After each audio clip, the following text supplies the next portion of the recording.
So I've been making this video saying, is PlayStation cooked? Do they have a way out? I made 3 particular steps that I thought PlayStation could take. 1, go back to the PS4. They're releasing Lego Horizon Adventures. There's no PS4 version yet. There's a Nintendo Switch version. It doesn't make any sense to me, especially knowing that a good number of their audiences are still on that platform. If they want to go ahead and move away from the PS4, to me, I don't see any way that they can do so right now, seeing as a PS5 has not convinced those still left on the PS4 to make the move over. Also, their competitors are on the PS4. EA is still on the PS4. Microsoft with Call of Duty is still on the PS4.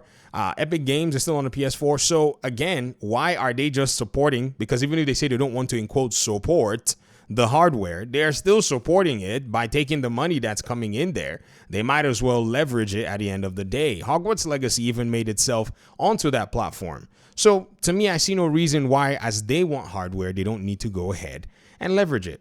One of my audience members made what I thought was a clear case to dispute and refute some of the things that I said. I went through a lot of the comments here and I thought this was very interesting. So shout out to you, Real Talk. I think this is a very interesting way to go.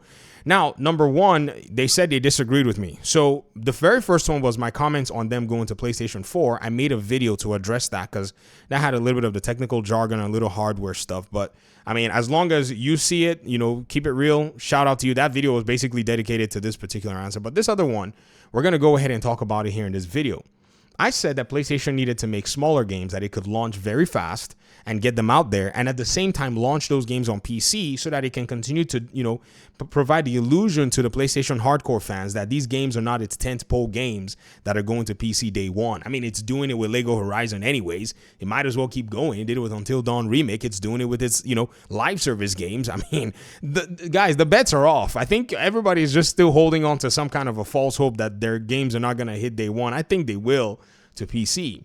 For this comment, he said, your comments on Sony needing to publish small games. Number 1, it's too little too late. Number 2, that wouldn't save Sony because those little games would be overshadowed by AAA titles from their competitors.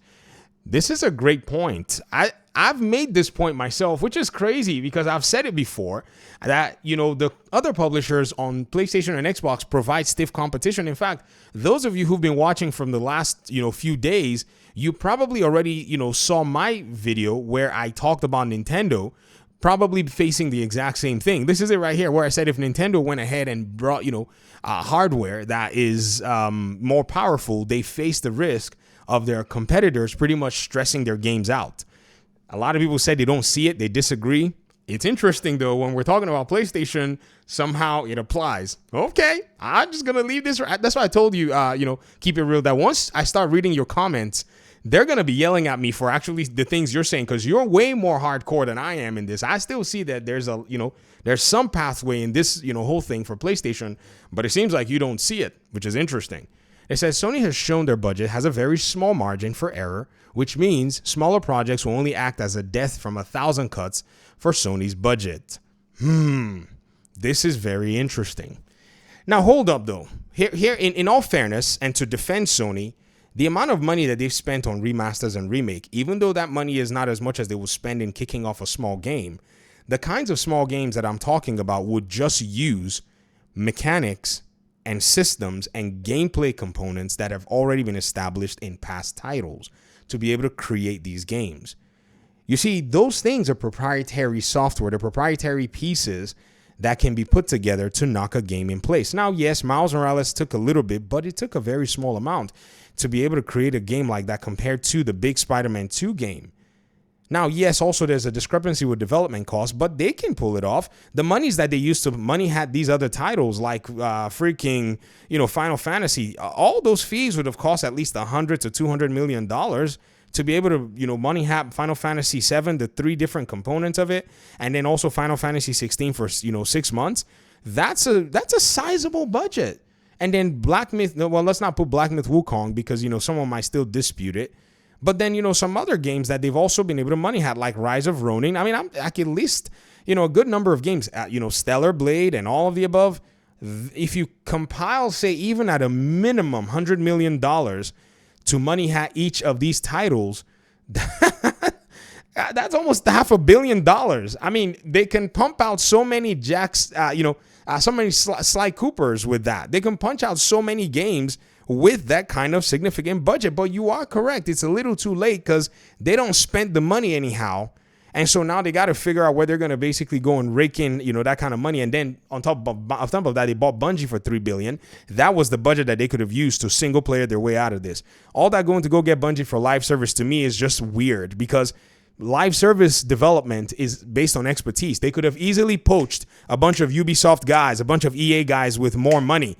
I mean, Xbox just poached one of Insomniac's guys to go make Perfect Dark from Wolverine. They must have given him a significant check to say, forget a Marvel game that will just basically sell itself and come and run, our program here for Perfect Dark.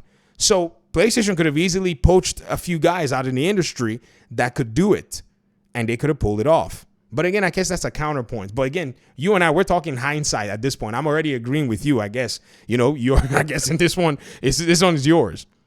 And they said number 3, the unfortunate truth is Sony should have started with Microsoft having their games go over to PC day and date and building a competitive answer to Game Pass.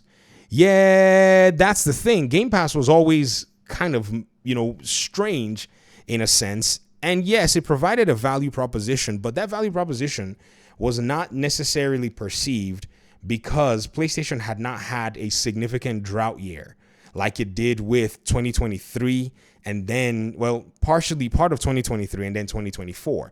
So this has been a long-term drought. Even though they may be money having these third-party games, everyone is now able to see through it because of the Activision acquisition, because now these games now belong to Xbox, and the Bethesda, acquisition is like, oh, Xbox has got all these games.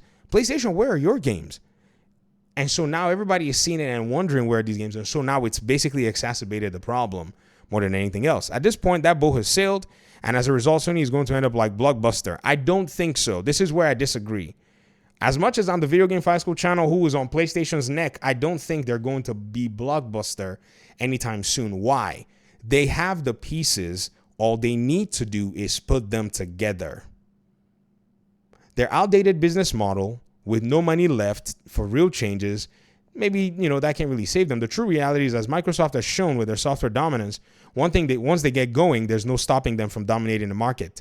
That they have in their targets. And it seems Sony and Sony fanboys are going to find out the hard way. Now, yes, they will stay behind Microsoft for a long time, except Microsoft, something dumb happens. But it seems like Satya Nadella basically had them on his mind. I think when he said, if it's competition they want, let us compete, he was not messing around with you all. And I said it before. I made a video. I said, guys, you got to understand, Satya is not necessarily somebody who looks at this thing from how many Western, perspectives may consider it. There's a side of this whole conversation where you have to think about, and I've said this before, most people from the West don't understand those cultural nuances. When somebody like that tells you, an extraordinary human being, when they tell you if it's competition you want, you better have goosebumps, bro. If you've met extraordinary people before, you would. I mean, how they are. They're not the kinds of people that bluff. When they say something, it takes extraordinary scenarios to be able to push back against them. So these are basically the challenges here that I think PlayStation is facing now. Do I think PlayStation is doomed? No, I won't go as far as saying that. They're cooked for now. Right? But I think they have the means to return. It will have to take somebody that's bold enough to convince everybody, the investors, the executives, internal teams, everybody, to drag them together and pull the ship.